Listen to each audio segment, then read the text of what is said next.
Alors, l'analyse dimensionnelle. L'analyse dimensionnelle, vous allez également l'utiliser à de nombreuses reprises cette année. Elle va permettre deux choses. Elle va permettre, un, de déterminer l'unité d'une grandeur physique qui vous est inconnue. Mais l'analyse dimensionnelle vous permet également de déterminer une relation, une formule, que vous ne connaissez a priori pas, qui n'est pas forcément exigible, mais l'analyse des unités, ce qu'on va appeler l'analyse dimensionnelle, va vous permettre de déterminer cette relation. Alors, on va voir ça tout de suite au tableau.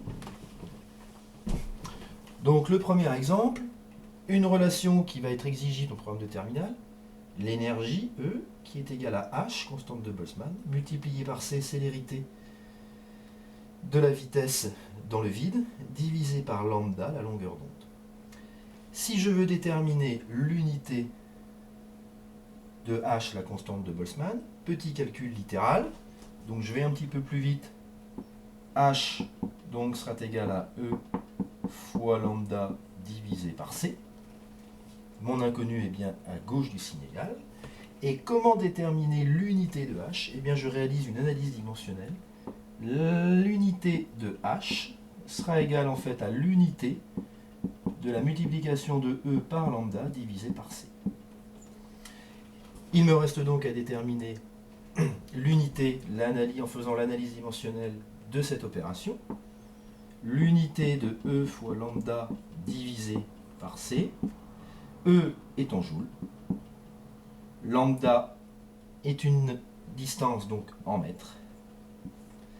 La célérité de la lumière, c'est une vitesse, donc mètres seconde moins 1. Les mètres sont au numérateur, au dénominateur. Le seconde moins 1 en passant au-dessus de la barre de fraction devient seconde. Eh bien l'unité de H, ou l'unité de E fois lambda divisé par C, sera donc le joule seconde. Deuxième exemple avec l'analyse dimensionnelle. Si on vous dit donc que l'énergie s'exprime en watts-heure, ça signifie donc que l'unité de l'énergie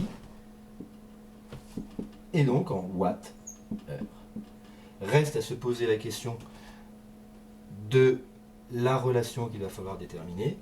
Eh bien, on sait que le watt, c'est l'unité de la puissance. L'heure, c'est l'unité du temps. On se retrouve donc avec une expression littérale qui nous dit que E est égal à P, la puissance, multiplié par le temps. Alors, vous voyez bien qu'avec ces deux exemples, ce sont deux applications directes de l'analyse dimensionnelle, plus communément appelée analyse d'unité, qui permet dans un cas de déterminer une unité inconnue, et dans le deuxième cas, à partir de l'unité, de déterminer la formule, la relation, qui vous permettra ensuite de mener vos relations.